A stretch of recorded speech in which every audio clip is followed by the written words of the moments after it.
कहानी एनिमल के शहर कैलिफोर्निया की है और हम देखते हैं इन जनाब को जिसका नाम बस्टर मून है। इसका एक थिएटर है जो इन दिनों बहुत बुरे दौर से गुजर रहा है। बस्टर के लेनदार उसके ऑफिस के बाहर खड़े हैं। ये देखकर बस्टर यहाँ से चुपचाप गायब हो जाता है और आगे हमें दिखाया जाता है इन जनाब को। इसका नाम जॉनी है। ये गा तो अच्छा ही लेता है मगर ये फिलहाल अपने डैड के साथ काम करता है। हाँ, वो बात अलग है कि इसके डैड चोरी का काम करते हैं। इसके बाद हमें दिखाया जाता है इन मोहतरमा को और इसका नाम है रोसीता। गा तो ये भी बहुत अच्छा लेती हैं और ये एक हाउस वाइफ है और इनके हम दो हमारे दो नहीं बल्कि हम दो हमारे 25 बच्चे हैं और ये है इसका पति नोमैन। उसके बाद हमें दिखाया जाता है इन लवर्स को। गाते तो ये भी बहुत अच्छा है मगर कौन ज़्यादा अच्छा गाता है ये हम आगे ही देखेंगे। इसका नाम ऐश है और ये है लैंसे। हाँ, वो बात अलग है कि लैंसे को लगता है कि वो ज़्यादा अच्छा सिंगर है। उसके बाद हमें दिखाया जाता है इन मोहतरमा को जिनके दादाजी का आज बर्थडे है और कहने की ज़रूरत नहीं है, गाती तो ये भी बहुत अच्छा है और इसका नाम है मीना। हाँ, ये बात अलग है कि ये बाथरूम सिंगर है। लोगों के सामने गाने से इन्हें शर्म आती है। चलिए आगे चलते हैं और मिलते हैं इन छोटे जनाब से जो सड़क पर खड़े होकर सैक्सोफोन बजा रहे हैं। इसका नाम माइक है और ये बहुत ज़्यादा शरीफ है। अगर लोग इन्हें खुशी से $1 या $2 दे दे तो ये दादागिरी करके उनसे पैसे निकलवा ही लेते हैं। खैर, वो जो भी हो, चलिए आगे चलते हैं और यहाँ हमें रेस्टोरेंट में बस्टर मून को दिखाया जाता है जो अपने दोस्त एडी से मिलता है। बस्टर एक नया शो लोगों के सामने लाना चाहता है जो कि एक सिंगिंग कंपटीशन है जिसमें इस शहर का कोई भी जानवर पार्टिसिपेट कर सकता है। यही शो बस्टर के थिएटर को बंद होने से बचाने की आखिरी उम्मीद है। और यहाँ से जाने के बाद अगले दिन बस्टर को अपने ऑफिस में दिखाया जाता है जो कि शो की तैयारी में लगा हुआ है। बस्टर सोचता है कि कंपटीशन जीतने वाले को कितना प्राइज मिलना चाहिए और ये देखता है कि उसके पास कितने पैसे हैं, सिर्फ $925। ये पैसे बस्टर को बहुत कम लगते हैं, इसलिए वो अपनी घड़ी, $925 और कुछ सामान इस बॉक्स में रख देता है। और अब बस्टर बहुत ज़्यादा खुश है क्योंकि प्राइस की रकम अब बहुत ज़्यादा बढ़ चुकी है, बहुत ज़्यादा बढ़ चुकी है। 925 से सीधा $1000। खैर, बस्टर अपनी सेक्रेटरी मिस कर्ली से कंपटीशन के फ्लेयर प्रिंट करने को कहता है और प्राइस की रकम $1000 लिखने को कहता है ताकि लोग पैसे के लालच में कंपटीशन में हिस्सा ले सके। मगर इन मैडम की एक आंख पत्थर की है। टेबल फैन की हवा इतनी तेज है जिसके कारण इसकी एक आंख निकलकर हवा में उछल जाती है और सीधा कंप्यूटर के कीबोर्ड से टकराती है। और अब प्राइज जीतने वाले को 1000 नहीं बल्कि $1,00,000 मिलेंगे। हाँ, ये रकम फिर भी ठीक है, वैसे भी $1000 के लिए कौन आता। हाँ, वो बात अलग है कि बस्टर $1,00,000 लाएगा कहाँ से। अब ये मैडम 1,00,000 प्राइज वाले सारे प्रिंट निकाल देती है बिना देखे। प्रिंट सही छपे हैं या नहीं ये देखने के लिए बस्टर रूम से बाहर आता है। मगर कहानी में एक और ट्विस्ट। खिड़की खुली है और तेज हवा के कारण सारे फ्लेयर उड़कर पूरे शहर में फैल जाते हैं। मगर बस्टर खुश है क्योंकि एक फ्लेयर बांटने में काफ़ी टाइम बर्बाद होता। सबसे पहले ऐश उस फ्लेयर को पढ़ती है, उसके बाद जॉनी, उसके बाद मीना, उसके बाद माइक और उसके बाद रोसीता। अगले दिन बस्टर खुशी से पागल हो जाता है क्योंकि उसके शो के लिए ऑडिशन देने बहुत ज़्यादा भीड़ इकट्ठा हो चुकी है और इन जनाब को लग रहा है ये सब $1000 के लिए यहाँ पर आए हैं। खैर, और वो अपने दोस्त एडी को फ़ोन पर यह बताता है। ऑडिशन शुरू होते हैं मगर मीना घबरा जाती है और गा नहीं पाती। एक के बाद एक सब ऑडिशन देते हैं और बस्टर रिजल्ट सुनाता है। ऐश सिलेक्ट मगर उसका बॉयफ्रेंड नहीं, जॉनी सिलेक्ट, माइक सिलेक्ट, पीट सिलेक्ट और रोसीता सिलेक्ट और गंटर भी सिलेक्ट जो रोसीता का डांस पार्टनर बनेगा। एडी बस्टर के पास आता है और उसको फ्लेयर दिखाता है जिसमें प्राइस की रकम $1,00,000 है। और जब बस्टर ये देखता है तो उसके तोते उड़ जाते हैं मगर वो फिर भी हिम्मत नहीं हारता। बस्टर सबको कल रिहर्सल पर आने के लिए बोलता है। तब तक के लिए गुड बाय। मीना उदास है क्योंकि वो गाना नहीं गा सकी। यहाँ जॉनी के डैड ने एक और चोरी का प्लान बनाया है जिसमें जॉनी को उनका ड्राइवर बनना है। यह लैंसी ऐश से गुस्सा है क्योंकि वो अकेले ही इस कंपटीशन में भाग ले रही है। अगले दिन रिहर्सल के लिए सब यहाँ आ चुके हैं और बस्टर इन्हें शो में क्या करना है उसके बारे में समझाने लगता है। और यहाँ मीना बस्टर से मिलने आती है और वो एक और चांस चाहती है मगर बस्टर उसको स्टेज संभालने का काम देता है। और इधर अभी तक कंपटीशन शुरू भी नहीं हुआ है और इन जनाब की अय्याशियाँ शुरू हो गई। इसने बैंक से क्रेडिट कार्ड ले लिया है और ये एक कार रेंट पर हायर करता है और इन मैडम को क्लब लेकर आता है। नहीं, ये इसकी वाइफ नहीं है, ये इसको कल रात इसी क्लब के बाहर मिली थी, इसी के लिए इसने ये सब कुछ किया है। अगले दिन बस्टर से मैडम मिलने आती है।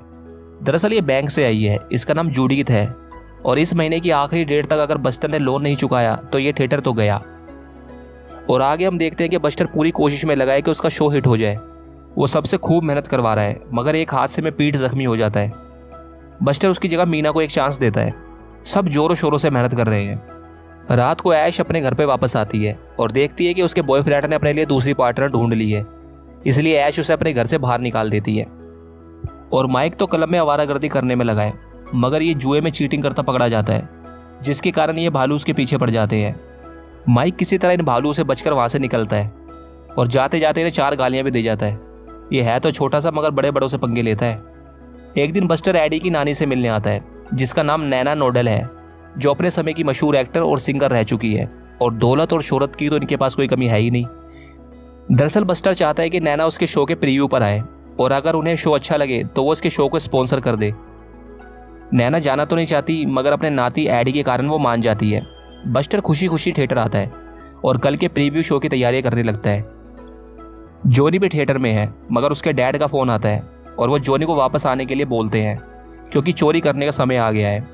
जॉनी चुपचाप यहाँ से चला जाता है। उसके डैड जॉनी से 37 मिनट बाद इसी जगह मिलने के लिए कहते हैं और वो चोरी करने चले जाते हैं। जॉनी सोचता है तब तक तो वो रिहर्सल कर वापस भी आ जाएगा, और वो यहाँ से चला जाता है। और यहाँ प्रैक्टिस जोरों शोरों से चल रही है। जॉनी अपनी प्रैक्टिस करता है, मगर प्रैक्टिस करता करता वो वहाँ से भाग जाता है अपने डैडी को वापस लेने के लिए। मगर जॉनी नहीं पहुँच पाता और उसके डैड को पुलिस अरेस्ट कर लेती है। ऐसे काम करता है ये। और वो अपने डैड से जेल में आकर मिलता है और उन्हें सब कुछ सच सच बता देता है। जॉनी के डैड की शक्ल देखने वाली है। जॉनी के डैड सोचते हैं इसका दिमाग तो नहीं हिला हुआ, मैं चोरी करने गया था, इसने मुझे ही पकड़वा दिया।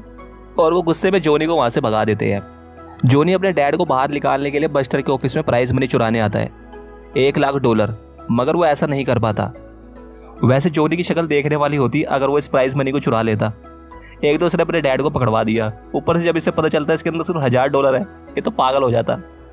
अगले दिन नैना बस्टर के थिएटर में आती है। बस्टर उसे अंदर लेकर आता है और बाहर ये तीनों भालू माइक को पकड़ लेते हैं और अपने पैसे मांगते हैं जो इसने चीटिंग करके जीते थे। माइक के पास पैसे तो नहीं है, मगर वो बस्टर को फंसा देता है। वो कहता है कि बस्टर के पास पूरे $1,00,000 है। वैसे माइक भी दिमाग से पैदल ही है। वैसे भी उस बॉक्स में सिर्फ $1,000 ही है, ऊपर से लोगों को चिल्ला चिल्ला कर बता रहा है $1,00,000 है, $1,00,000 है। और ये अंदर आते हैं और बस्टर से पैसे मांगते हैं और उस बॉक्स को तोड़ देते हैं जिसमें प्राइज मनी है। और सबको पता चलता है कि बस्टर झूठ बोल रहा था। इन सब की शक्ल देखने वाली है। इनको ये पता चल चुका है कि इतनी मेहनत ये सिर्फ $1,000 के लिए करवा रहा था। वो सब स्टेज पर आकर बस्टर से सवाल जवाब करने लगते हैं। जॉनी की शक्ल देखने वाली है। वो जरूर सोच रहा होगा यार इससे अच्छा तो मैं चोरी था, एक तो मैंने अपने बाप को पकड़वा दिया, ऊपर से मुझे $1,000 दिखा रहा है। मगर स्टेज के नीचे पानी ही पानी भरा हुआ है। उसके ऊपर बस्टर ने शीशे लगा रखे थे ताकि स्टेज खूबसूरत लगे, मगर इतने वेट के कारण शीशे चटक जाते हैं और थिएटर में पानी ही पानी भर जाता है। और पानी का भाव इतना तेज होता है कि उससे सारा थिएटर ही टूट जाता है। बस्टर का सब कुछ तबाह हो गया। बस्टर कार वॉश करने का काम करने लगा है अपने दोस्त एडी के साथ। एक दिन बस्टर को किसी के गाने की आवाज़ आती है। बस्टर देखता है गाना मीना गा रही थी और बहुत ही खूबसूरत। इतनी अच्छी आवाज़ बस्टर ने आज तक नहीं सुनी। बस्टर एक बार फिर से सबको इकट्ठा करता है और जॉनी सबसे ज़्यादा खुश होता है, क्योंकि एक तो उसने अपने बाप को पकड़वा दिया, ऊपर से उसे कुछ मिला भी नहीं। ये सब फिर से एक लाइव शो करने वाले हैं। ये सब मिलकर थिएटर को रिपेयर करते हैं। तैयारी पूरी हो जाती है, मगर अभी तक कोई भी इनका शो देखने नहीं आया। मगर मीडिया वाले जरूर इस लाइव शो को कवर कर रहे हैं। शो शुरू होता है और रोसिता और गंटर बहुत शानदार परफॉर्म करते हैं और धीरे धीरे पब्लिक आना शुरू हो गई है। अगली बारी जॉनी की है और जॉनी गाना गाना शुरू करता है। उसके डैड जेल में बैठे हुए हैं और जॉनी की परफॉर्मेंस देखकर खुश हो रहे हैं। वो सोच रहे कि चल कोई बात नहीं यार, उसने मुझे पकड़वा दिया तो क्या हो गया, कम से कम कुछ बंद तो गया। वो जॉनी से मिलने के लिए जेल तोड़ देते हैं और सीधा थिएटर की तरफ भागते हैं। जॉनी की शानदार परफॉर्मेंस के बाद अब ऐश की बारी आती है। पब्लिक को शो बहुत पसंद आ रहा है और लोगों की संख्या बढ़ती जा रही है। एक और शानदार परफॉर्मेंस के बाद अब माइक की बारी है और इसकी सिंगिंग का जवाब नहीं। और यहाँ जॉनी के डैड भी आ चुके हैं। वो जॉनी के लिए बहुत खुश हैं। और एक और शानदार परफॉर्मेंस के बाद अब बारी मीना की है, मगर मीना नर्वस है। मीना गाना गाना शुरू करती है और मीना की सिंगिंग ने सबको पागल कर दिया है। शो ख़त्म हो जाता है और बस्टर देखता है कि यहाँ पे नैना भी आई हुई थी और उन्हें शो काफ़ी पसंद आया है। वो बस्टर का सारा लोन बैंक को चुका देती है और बस्टर की शो की स्पॉन्सर भी बनती है। नैना की हेल्प से बस्टर का थिएटर बनकर तैयार होता है और बस्टर और उसकी टीम एक बार फिर से धमाल मचाने के लिए तैयार है। और यही होती है इस खूबसूरत म्यूजिकल मूवी की हैप्पी एंडिंग।